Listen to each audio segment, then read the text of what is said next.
శ్రీకాళహస్తిలోని లోబావి గిరిజన కాలనీలో మండల లీగల్ సర్వీస్ ఆధ్వర్యంలో మెగా మెడికల్ క్యాంపు నిర్వహించారు. 12వ అదనపు జిల్లా judge Srinivasulu Naik medical camp ప్రారంభించారు. అనంతరం శ్రీకాళహస్తి ప్రభుత్వ ఆసుపత్రి డాక్టర్ గజేంద్ర నాగర్ స్రవంతి కాలనీ వాసులకు వివిధ రకాల పరీక్షలు నిర్వహించి వారికి ఆరోగ్య సూత్రాలను, ఆరోగ్యంగా ఉండడానికి సూచనలను తెలియజేసి మందులను అందజేశారు. 12వ అదనపు జిల్లా జడ్జి శ్రీనివాసులు నాయక్ మాట్లాడుతూ హైకోర్టు ఆదేశాల మేరకు న్యాయ సేవాధికారి సంస్థ ద్వారా అందించే సేవలపై విస్తృత అవగాహన కల్పించేలా కార్యక్రమాలు నిర్వహిస్తున్నామని అన్నారు.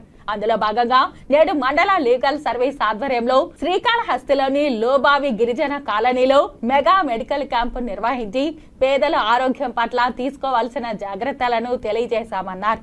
ప్రతి ఒక్కరూ బాల్య వివాహాలను అరికట్టితే చిన్నారులకు విద్యతో పాటు సంపూర్ణ ఆరోగ్యం వస్తుందని తెలియజేశారు. తద్వారా సమాజం పురోగతి చెందుతుందని, కాబట్టి చిన్నారుల తల్లిదండ్రుల వల్ల చిన్నారులకు వివాహం చేసే సమయంలో బాల్య వివాహాలు చేయకుండా సరైన వయసులో వివాహం చేసి పిల్లల భవిష్యత్తును కాపాడాలని తెలియజేశారు. మేరకు ఇక్కడ మెడికల్ క్యాంప్ అనేది ఎస్టీ కాలనీలో ఏర్పాటు చేయడం జరిగింది. ముఖ్యంగా ఈ ఎస్టీ కాలనీ వాళ్ళకి చైల్డ్ లేబరు ఎస్టీ కాలనీ వాళ్ళకి ముఖ్యంగా చైల్డ్ మ్యారేజెస్, తర్వాత హెల్త్, తర్వాత ఎడ్యుకేషన్, వీటి గురించి వివరించడం జరిగింది.